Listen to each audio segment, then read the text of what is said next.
अस्सलामुअलैकुम वरहमतुल्लाहि वबरकातुहू। उम्मीद करते हैं आप सब खैरियत से होंगे। कुर्बानी किन लोगों पर वाजिब है? सबसे पहले तो ये समझ ले, कुर्बानी एक इबादत है, बहुत अजीम शान इबादत है। कुर्बानी हर वो मुसलमान पर वाजिब है जो साहिब निसाब हो कुर्बानी के दिनों में। साहिब निसाब किसको कहा जाता है? तो साहिब निसाब उसको कहा जाता है जिसके पास इतना अमाउंट हो जितने रुपये में 52.5 तोला चांदी आती है। कुर्बानी के दिनों में आपके पास इतना अमाउंट आ जाए, या तो फिर आपके पास इतना अमाउंट हो जितने रुपये में 52.5 तोला चांदी आती है।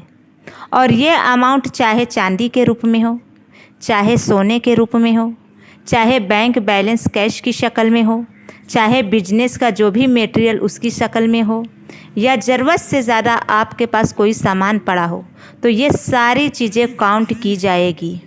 तो हम में से हर शख्स देखे, आपके पास चांदी है तो चांदी काउंट कर लो, आपके पास सोना है तो आप सोना काउंट कर ले, आपके पास कैश बैंक बैलेंस है तो आप उसको काउंट कर ले, आपके पास बिजनेस का जो भी सामान है आप उसको भी काउंट कर ले।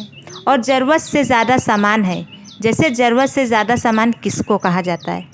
आपके पास 2-3 मकान हैं, आप एक मकान में रहते हैं और खाली पड़े हैं, उनकी आपको ज़रूरत ही नहीं है, तो वो कहलाते हैं ज़रूरत से ज़्यादा। अब वो मकान हो या कुछ भी सामान हो आपके घर में पड़ा हो, तो इन चीज़ों को देखा जाता है और जोड़ा जाता है। जैसे नंबर 1 सोना है, चांदी है, ज़रूरत से ज़्यादा सामान है, बैंक बैलेंस है, कैश है, चाहे वो बैंक में हो चाहे घर में हो, बिजनेस का मटेरियल, ये पांचों चीज़ों को आप जोड़िए। ये पांचों है आपके पास तो पांचों को जोड़िए, 4 है तो चारों को जोड़िए, 3 है तो तीनों को जोड़िए, या 2 है 1 है तो उनको भी जोड़िए। और आपके पास जो कर्जा है, आपके ऊपर जो कर्जा है उनको माइनस कर दीजिए।